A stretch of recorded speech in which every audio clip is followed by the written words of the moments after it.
can't tell, we like magnets. We like to get magnets anytime we've gone somewhere fun, anytime we've gone somewhere special like Shanghai Disney or being a pass holder, etc.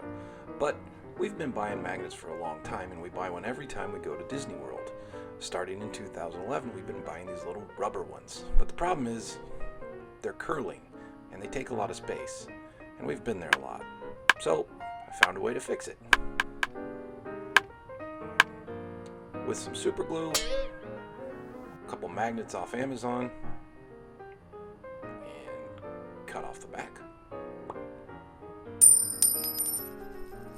Get a file.